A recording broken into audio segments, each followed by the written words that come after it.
ธรรมชาติของแม่ธรรมชาติของลูกย่อมแตกต่างกันธรรมชาติของแม่จะมีหน้าที่รับภาระมากกว่าลูกเป็นหมื่นเท่า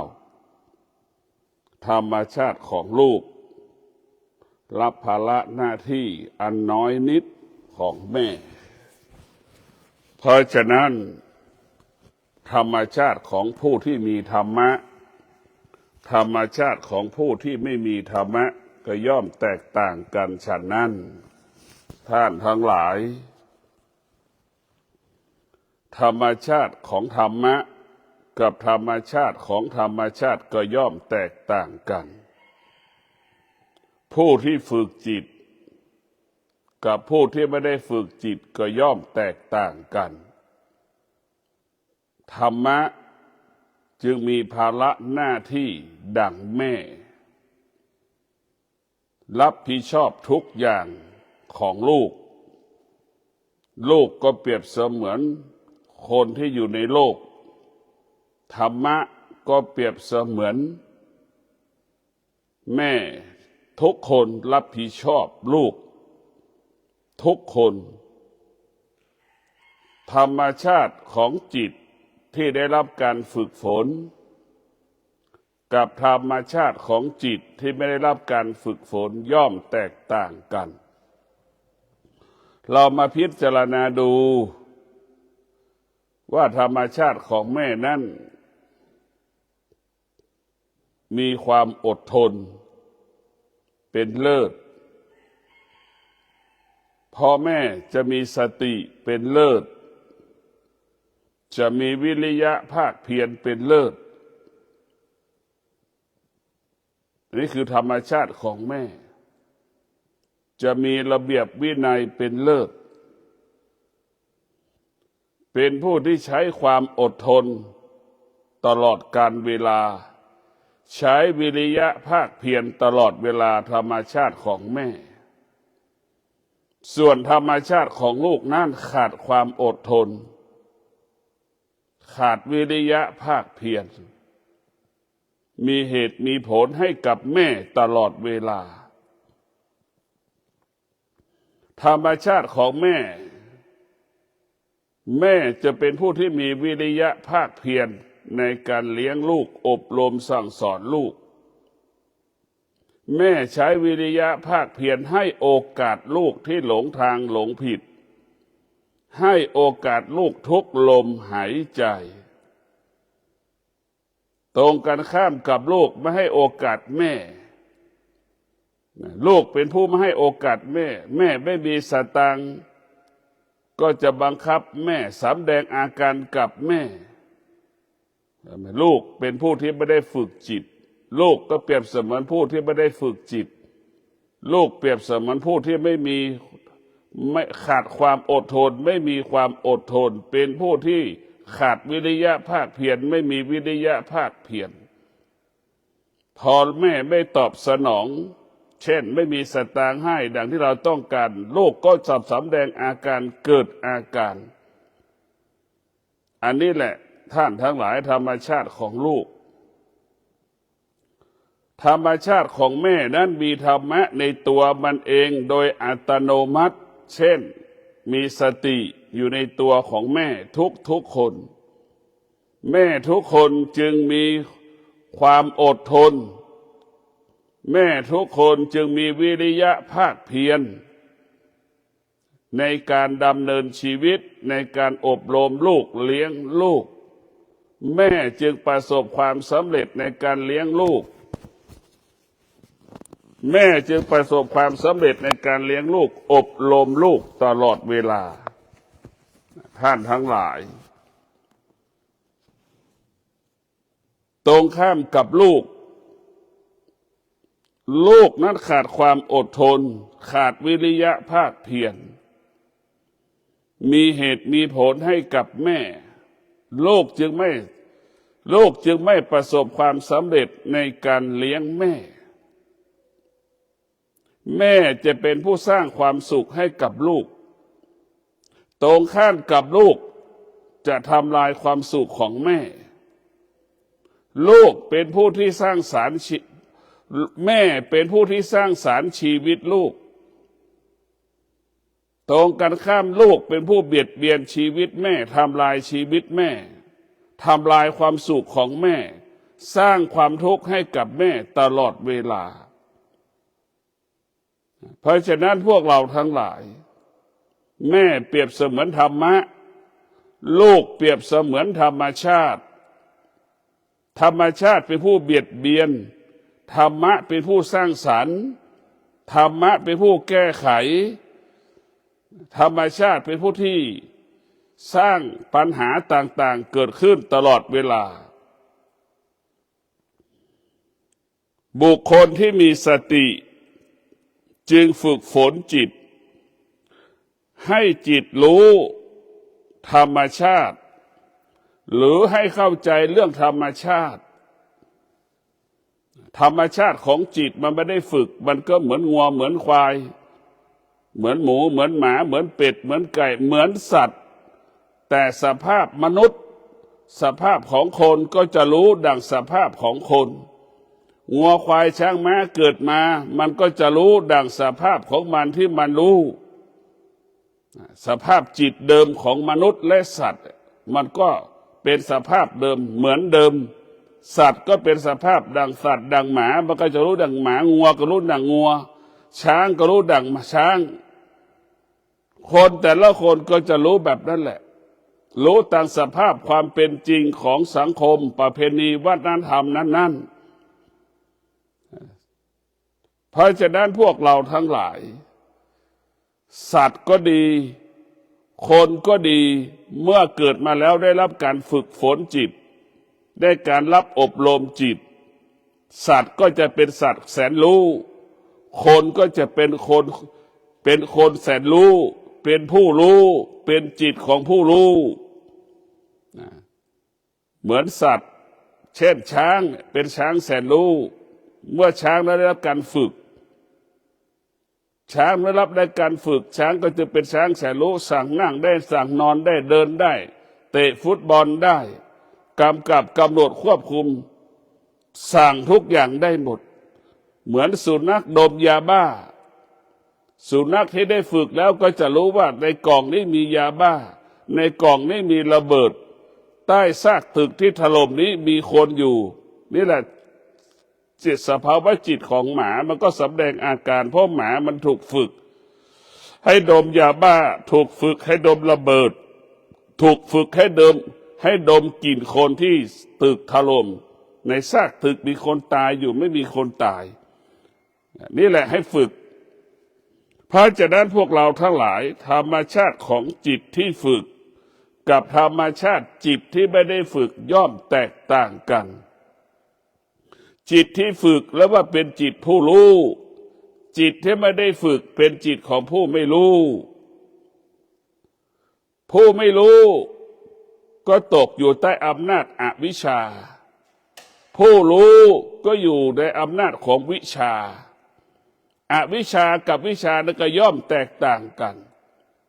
วิชาก็คือความจริงรู้ความจริงปฏิบัติตามความเป็นจริงเช่นไฟมันร้อนผู้ที่เจริญด้วยวิชานี่จะไม่จับไฟเพราะรู้ความจริงว่าไฟมันร้อนผู้ที่มีอวิชชาไม่ได้ฝึกจิตก็มีแต่อวิชชามันเป็นผู้ไม่รู้เมื่อไม่รู้มันก็จะไปจับไฟพอจับไฟมันก็ทุกข์ใจไม่สบายใจนี่แหละไปจับเพราะฉะนั้นธรรมชาติของจิตที่ฝึกกับธรรมชาติของจิตที่ไม่ได้ฝึกนั้นย่อมแตกต่างกันจิตที่ฝึกมาแล้วก็เปรียบเสมือนแม่จิตที่ไม่ได้ฝึกเปรียบเสมือนลูกเห็นไหม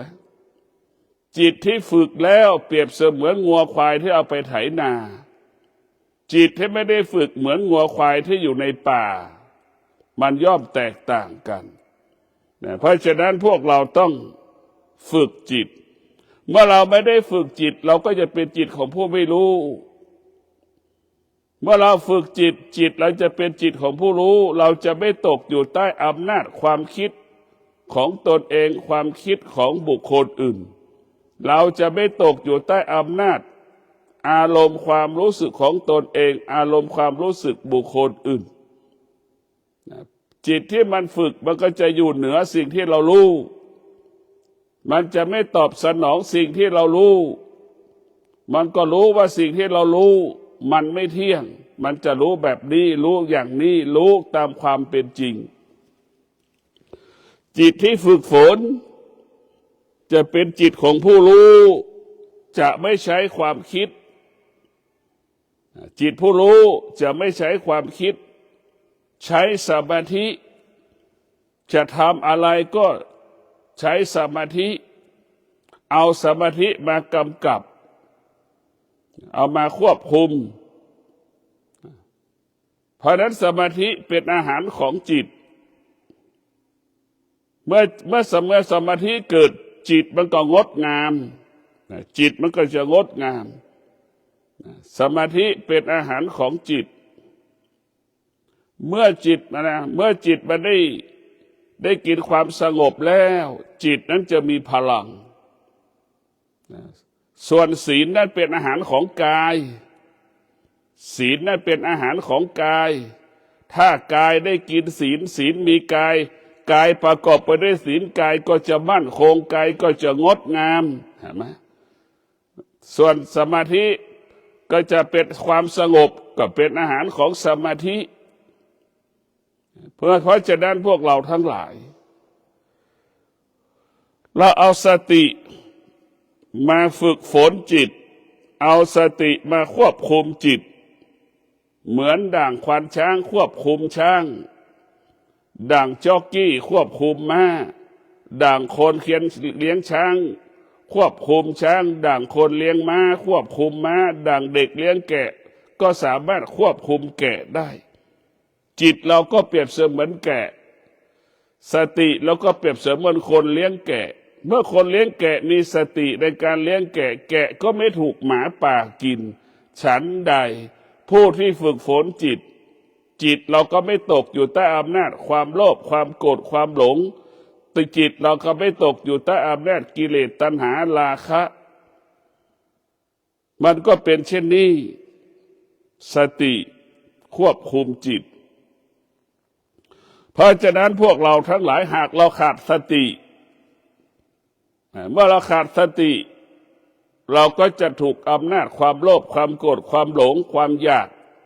ครอบงำเปลี่ยนแปลงจิตใจเราครอบงำจิตใจเราให้เราไปหลงทางให้เราไปหลงผิดทำผิดก็เป็นอยู่ทุกวันเช่นเราผิดเวลาเนี่ย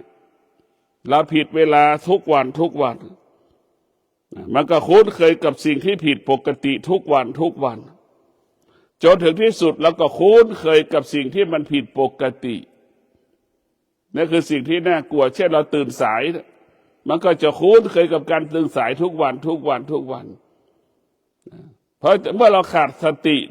เราจะตามใจตนเองเมื่อเราขาดสติจะตอบสนองอารมณ์ของตนเองไม่อยากจะตื่นเช้าใช่ไหมคนที่ขาดสติจะฝ่าฝืนคนที่มีสติจะฝ่าฝืนความรู้สึกไม่ตอบสนองความรู้สึกเพราะคนมีสติจะเป็นผู้ที่มีระเบียบเป็นผู้ที่มีวินัยถึงเวลาตีสามครึ่งจะตื่นแล้วเราจะต้องตีระฆังตีสามครึ่งเราก็ตื่นพอตี3:50เราก็จะมาพร้อมกับตีสามสัก40เราก็พร้อมที่ศาลา50เราก็จะนะโมตัสสะนี่แหละเรามีสติผู้ที่มีสติจะเป็นผู้ที่มีระเบียบมีวินัย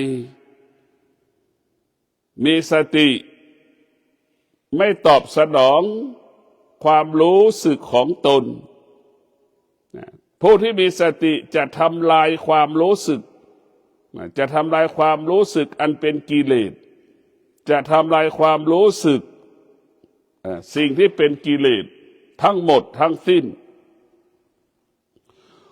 ผู้ที่มีสตินั้นจะควบคุมความคิดได้ดังเด็กเลี้ยงแกะควบคุมแกะนั่นแหละทุกเช้าปล่อยแกะ 100 ตัวตอนเย็นแกะก็เข้า100 ตัวนะผู้ที่มีสติก็สมบูรณ์ทุกวัน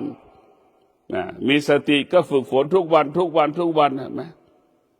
เราจะจิตเราก็จะสมบูรณ์ทุกวันเหมือนแกะ100 ตัวเด็กเลี้ยงแกะก็สามารถเลี้ยงแกะไล่แกะเข้าคอกได้ทุก100 ตัวทุกวันเรามีสติถึงตี 3:30และตีละครั้งเราก็จะตื่นทุกวันนั่นแหละเราก็มีธรรมะเกิดขึ้นแล้วคือสติสัจจะวิริยะขันติเราตั้งใจจะตื่นทำวัดสวดมนต์ทุกวันเราจะไม่ตอบสนองความรู้สึกขี้เกียจเราจะไม่ให้เกิดเห็นไหมเพราะฉะนั้นพวกเราสติก็จะทำลายความขี้เกียจขี้ค้านของเราสติจะเป็นผู้ปลุกให้เราตื่นจากความขี้เกียจตื่นจากความรู้สึกของเราอารมณ์อันใดที่เป็นกิเลสเราก็จะอยู่เหนือมันอารมณ์อันเป็นกิเลสมันก็จะเอาไปทิ้งอารมณ์อันเป็นกิเลสมันก็จะเอาไปเผาเหมือนขยะ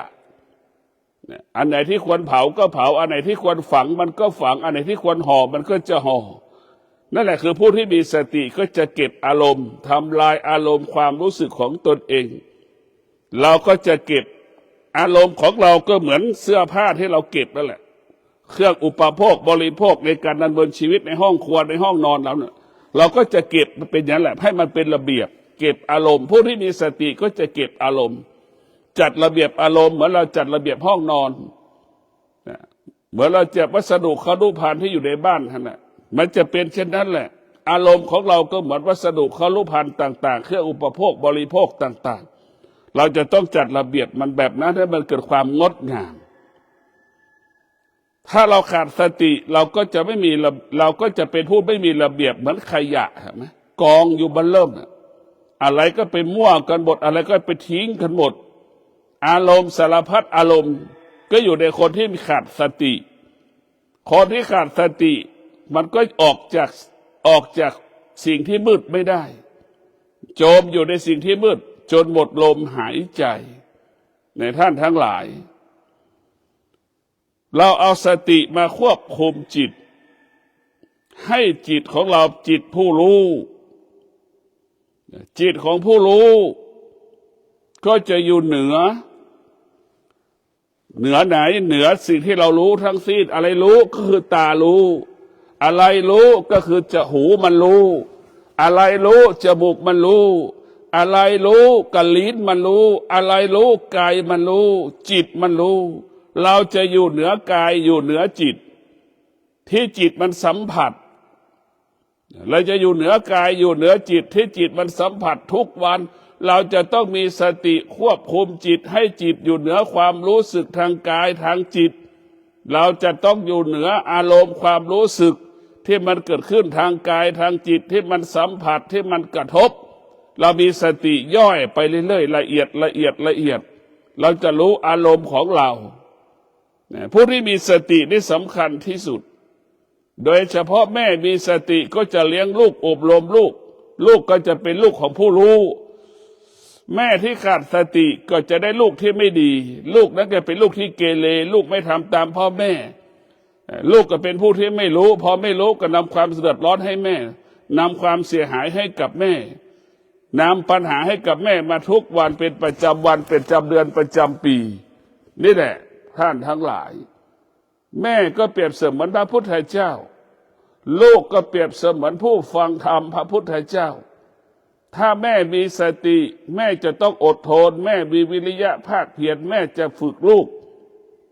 แล้วก็เปรียบเสมือนช้างแม่จะฝึกหรือไม่แม่ลูกก็เปรียบเสมือนช้าง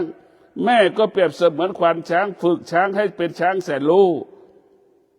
เช่นเดียวกับลูกถ้าแม่มีสติมีความอดทนแม่มีสติมีวิริยะภาคเพียรลูกก็จะเป็นลูกแสนรู้จะนำความดีงามให้กับพ่อกับแม่มอบความดีงามให้กับพ่อกับแม่นำความสุขให้กับพ่อกับแม่นี่คือลูกที่อานิสงส์ของพ่อแม่ที่ฝึกฝนจิตฝึกฝนจิตก็คือลูกนั่นแหละแม่ที่ไม่ได้ฝึกจิตก็เปรียบเสมือนแม่ที่ขาดสติไม่มีเวลาอบรมลูกสั่งสอนลูกก็เหมือนช้างที่อยู่ในป่าเราไม่จับมันก็ไม่ได้ฝึกมันก็ไม่ได้ เหมือนสร้างภาระสร้างปัญหาถึงฤดูแล้งลำบากเห็นไหมมากินอาหารของชาวบ้านช้างป่ามาทำลายพืช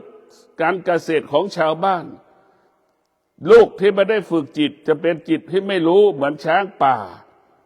แม่นำสร้างภาระปัญหาให้กับแม่ตลอดเวลาเหมือนช้างป่าสร้างภาระปัญหาให้กับชาวบ้านจิตผู้รู้กับจิตของผู้ไม่รู้ย่อมแตกต่างแม่เป็นผู้ไม่รู้ลูกก็เป็นผู้ไม่รู้ลูกเป็นผู้ไม่รู้ลูกก็จะนำปัญหาสารพัดปัญหาให้กับแม่เหมือนช้างป่าสร้างปัญหามากินอาหารของชาวบ้านนะลูกก็เช่นเดียวกันสร้างภาระสร้างปัญหาให้กับแม่ไม่มีวันจบสิ้นขอเงินแม่แล้วขอเงินแม่อีกมีเหตุมีผลตลอดกาลเวลาเบียดเบียนพ่อเบียดเบียนแม่เบียดเบียนทรัพย์สมบัติของพ่อแม่โกหกพ่อแม่สารพัดมีเหตุมีผลตลอดเวลา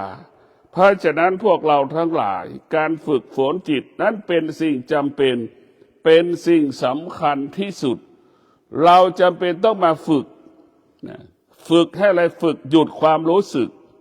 ไม่ตอบสนองความรู้สึกหยุดใช้ความคิดเราจะไม่ให้ความคิดมีบทบาทต่อตาหูจมูกลิ้นกายใจเราจะทำลายความคิดหยุดยั้งความคิดให้หมดสิ้นไปจากตาหูจมูกลิ้นกายใจของเรา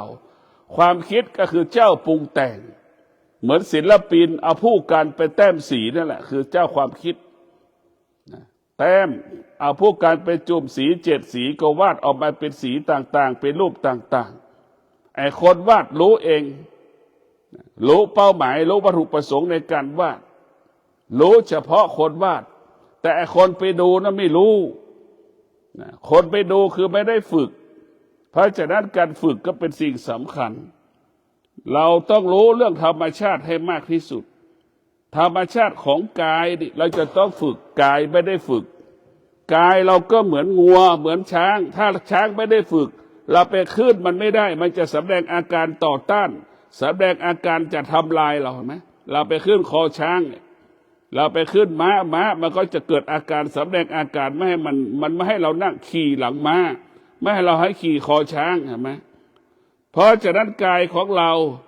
จะต้องได้รับการฝึกฝนจิตของเราต้องได้รับการฝึกฝนกายของเราเปรียบเสมือนช้างจิตของเราก็เหมือนควานช้างกายกับจิตมันคุ้นเคยกับแล้วเหมือนควานช้างขึ้นคอช้างช้างรู้ต้องว่าช้างจะต้องทำงานเหมือนดังจ็อกกี้ขึ้นหลังม้ามันก็รู้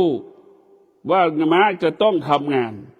นี่แหละคือกายกับจิตมันจะรู้กันมันเข้าใจกันเมื่อกายกับจิตรวมกันเป็นหนึ่งเราจะนั่งสมาธิสงบได้ง่าย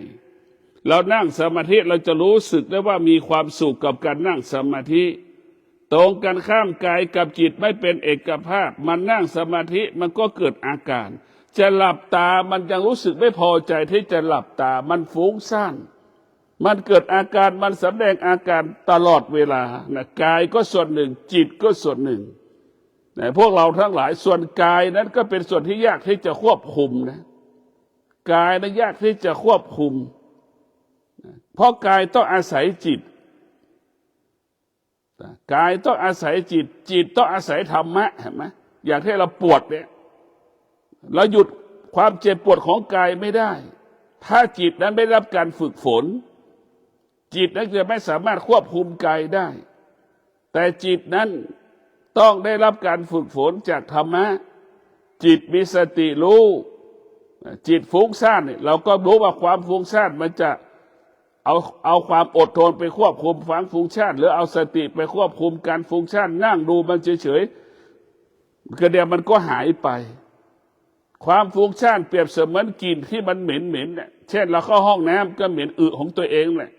ขี้ที่เราไปขี้มันเหม็นสักพักมันก็หายเองเราเข้าใจความฟุ้งซ่านก็จะเป็นเช่นนั้นเกิดขึ้นระยะสั้นๆเหมือนเรานั่งในห้องส้วมแล้วเหม็นขี้ตัวเองนั่นแหละให้เข้าใจแบบนั้นความฟุ้งซ่านเกิดขึ้นขนาดหนึ่งเวลาหนึ่งมันไม่ได้เป็นตลอดเวลาให้เราเข้าใจเรียกว่าความทุกข์เกิดขึ้นทางจิตเราควบคุมได้ง่ายแต่ความทุกข์ที่เกิดขึ้นทางกายในควบคุมได้ยากมากนะพวกเราทั้งหลายเพราะกายต้องอาศัยจิต กายต้องอาศัยจิตอาศัยธรรมะเห็นไหมเนี่ยมันจะเป็นทอดวิธีจิตอาศัยธรรมะเพราะฉะนั้นอะไรที่มันเกิดขึ้นทางจิตเราควบคุมได้หมดจิตมันเป็นจิตของผู้รู้มันจะรู้เลยมันจะควบคุมได้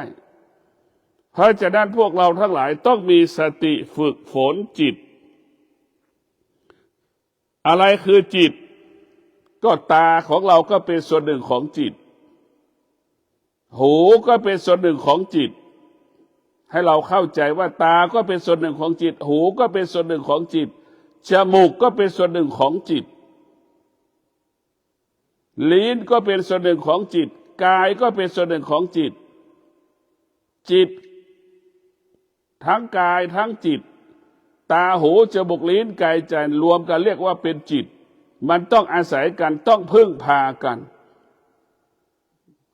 มันเหมือนผลไม้ต้นไม้ที่มั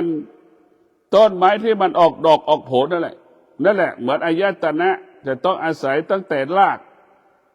ต้องอาศัยรากลำต้นกิ่งดอกผลอาศัยไปนั่นแหละอันนั้นคือธรรมะจะต้องอาศัยอายตนะที่ฝึกถ้าเราไม่อาศัยถ้าเราไม่ได้ฝึกอายตนะก็เหมือนต้นไม้ที่มันตายต้นไม้ที่มันตายมันก็ไม่มีอะไรสักอย่างนึกดูสภาพต้นไม้ที่มันตายกับต้นไม้ที่มันไม่ตายมันแตกต่างกันเพราะฉะนั้นพวกเราต้องฝึกอายตนะเราทุกข์เพราะตาทุกวันนี้ตากลายเป็นเจ้าปัญหาเบียดเบียนเราหูก็เป็นเจ้าปัญหาที่เบียดเบียนชีวิตของเราจมูกก็เป็นเจ้าปัญหาเบียดเบียนชีวิตของเราลิ้นก็เป็นเจ้าปัญหาเบียดเบียนชีวิตของเรากายก็เบียดเบียนชีวิตของเราจิตก็เบียดเบียนชีวิตของเราหมดมันเป็นเพราะเราถ้ามันไม่ได้ฝึกเนี่ยมันจะเบียดเบียนทั้งสิ้นถ้าจิตได้รับการฝึกฝนจิตนั้นจะสร้างสรรค์ตาก็จะสร้างสรรค์จมูกก็สร้างสรรค์ลิ้นก็สร้างสรรค์กายก็สร้างสรรค์จิตมันก็จะสร้างสรรค์เพราะฉะนั้นการสร้างสรรค์ก็คือทำให้กายสงบจิตสงบเหมือนกายกับจิตได้รับการฝึกฝนผู้ที่นั่งสมาธิกายก็สงบได้ง่ายจิตก็สงบได้ง่ายผู้ที่ฝึกสมาธิไปปฏิบัติหน้าที่ก็สำเร็จได้ง่ายเสร็จก่อนเวลากำหนดงานก็ออกมาดีเนี่ยบุญเพราะฉะนั้นพวกเราทั้งหลายการฝึกจิตนั้นเป็นสิ่งสำคัญที่สุดเราให้กายของเราเหมือนช้างแสนรู้จิตของเราให้เหมือนควานช้างกายกับจิตคุ้นเคยกันเข้าใจกันทำอะไรก็ง่ายทำอะไรก็สะดวกเหมือนควานช้างขึ้นคอช้างช้างต้อนรับยามใดเราคิดก็สำเร็จพูดก็สำเร็จกระทำการใดๆก็สำเร็จนั่นแหละคือกายกับจิตมันมีความสมดุลกันรวมกันเป็นหนึ่งเป็นเอกภาพพวกเราทั้งหลายสำคัญที่สุดคือกายกับจิตต้องฝึกฝนอบรมให้กายกับจิตรวมกันเป็นหนึ่งเหมือนแกงหนึ่งหม้อที่แม่ทำอาหารตะไคร้ใบมะกรูดข่าพริกแล้วไปตำจนมองไม่เห็นพริกเป็นเม็ดเป็นลูกเป็นผลเกลือเป็นเม็ดก็ไม่เห็นหอมเป็นหัวก็ไม่เห็นนั่นแหละเราจะให้กายกับจิตรวมกันเป็นหนึ่งเหมือนอาหารรสชาติชั้นหนึ่งแหละประกอบไปด้วยสิ่งต่างๆให้เป็นเช่นนั้นเพราะฉะนั้นพวกเราทั้งหลายผู้ที่มีสติไม่ตามใจตัวเองผู้ที่มีสติไม่ตามใจตนเองและไม่ตามใจคนอื่นผู้ที่มีสติหยุดยั้งความรู้สึกที่เรารู้สึก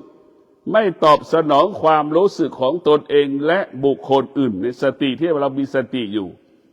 มันจะไม่ด่วนตัดสินใจใดๆทั้งสิ้นเมื่อตาเห็นรูปเมื่อหูได้ยินเสียงเมื่อจมูกสัมผัสกับกลิ่นลิ้นสัมผัสกับรสกายสัมผัสถูกต้องของแข็งของร้อนของอ่อนจิตมันสัมผัสได้มันจะไม่ด่วนตัดสินใจเพราะสติมันจะหยุดยั้งการรับรู้เราจะให้จิตไม่พิจารณาสิ่งที่มันรับรู้จิตจะให้พิจารณาสติจะให้โอกาสจิตพิจารณาในการรับรู้จิตมันจะให้โอกาส สติจะให้โอกาสจิตได้รับรู้ได้รับรู้ก่อนที่จิตจะตัดสินใจไม่ผิดพลาด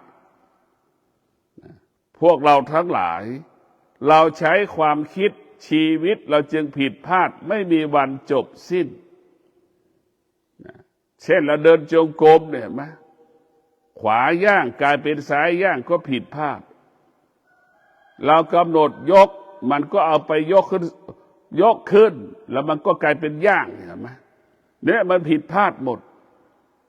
เราใช้ความคิดชีวิตเราจะผิดพลาดตลอดเวลาคิดว่ามันใช่แล้วมันก็ไม่ใช่ดังคนส่วนมากของโลกพอมีลูกคิดว่ามันใช่พอมีลูกแล้วมันก็ไม่ใช่พอมีลูกอีกคนคิดว่ามันใช่พอมันมีอีกก็ไม่ใช่นี่แหละความคิดมันพาเราหลอกเราตลอดมันปรุงแต่งคิดว่ามีเงินแล้วจะมีความสุขได้เงิน10 ล้านพอแล้วจะหยุดได้ในการทำงานนะพอเรามีเงิน10 ล้านมันก็ไม่ใช่มันหลอกเรื่อยๆมันหลอกหลอกก็คือกิเลสตัณหาราคะมันอยากสิ่งที่ว่าหลอกก็คือความอยากมันหลอกเรามันไม่ให้เราหยุดมันบอกว่าได้10แล้วมันจะพอแล้วเนี่ยพอได้10มันก็อยากได้ต่ออีกอยากได้เป็น20อีกมันก็หลอกต่อพอได้20มันก็อยากให้ได้30อีกมันจะให้เราเพิ่มขึ้นเรื่อยๆมันหลอกเรามันหลอกก็คือการทำลายเบียดเบียนเรามันไม่ให้โอกาสเราได้ไปปฏิบัติธรรมไม่ให้โอกาสเราได้ประพฤติธรรมมันไม่ให้โอกาสเราได้สร้างความดีได้ทำความดีนะเพราะฉะนั้นพวกเราทั้งหลายเราจะต้องใช้สมาธิเราจะต้องเอาสติไปควบคุมจิตให้จิตมีสมาธิดังผู้คนดังลูกที่มีสตินะตื่นเช้ามาจะรับภาระดูแลพ่อแม่งานบ้านงานเรือนธุรกิจการงานที่แม่มอบให้นี่คือลูกที่มีสติจะตรงต่อเวลาทำงานตรงต่อเวลาตื่นตรงต่อเวลาเลิกงานตรงต่อเวลา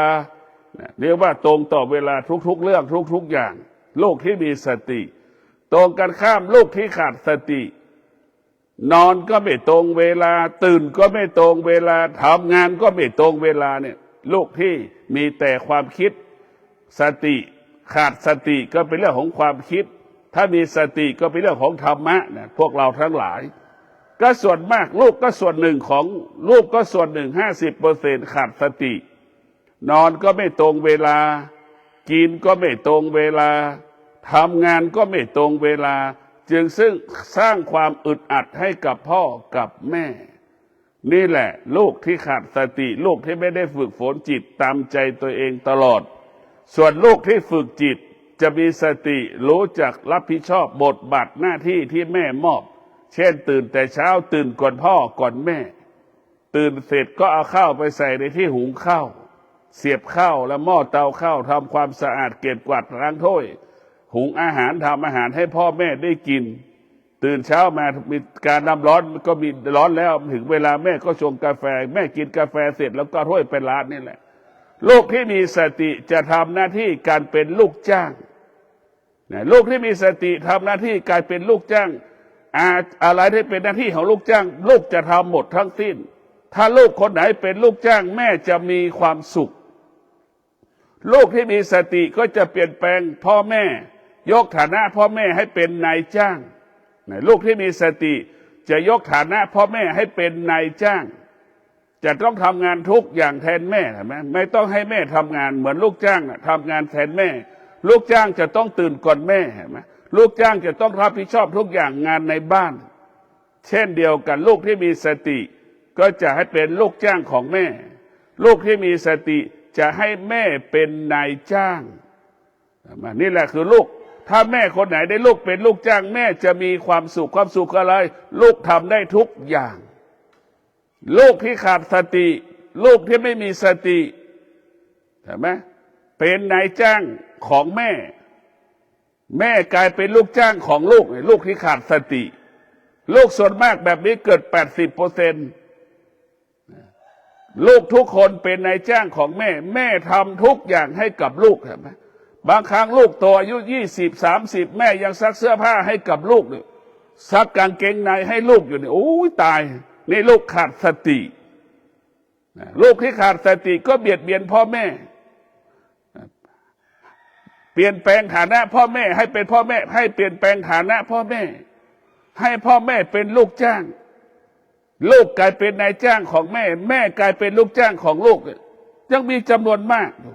แม่ก็ขาดสติลูกก็ขาดสติแยกไม่ออกว่าอันไหนควรทำอันไหนไม่ควรทำเพราะฉะนั้นพวกเราทั้งหลายแม่ฝึกจิตแม่อบรมจิตลูกอบรมจิตลูกก็จะเป็นลูกผู้รู้แม่ก็จะเป็นแม่ผู้รู้ก็จะสามารถแยกแยะบอกสิ่งที่ควรทำสิ่งที่ไม่ควรทำดังแม่ที่มีสติก็รู้พึ่งพาตนเองอาศัยตนเองตนและเป็นที่พึ่งแห่งตนส่วนมากแม่ก็ขาดสติแม่มีความพึงพอใจจะเป็นลูกจ้างของลูก90%จะเป็นแบบนี้ของแม่ขาดสติจึงให้ลูกทุกคนเป็นนายของตนเองเห็นไหมเป็นนายของตนเองแม่ทุก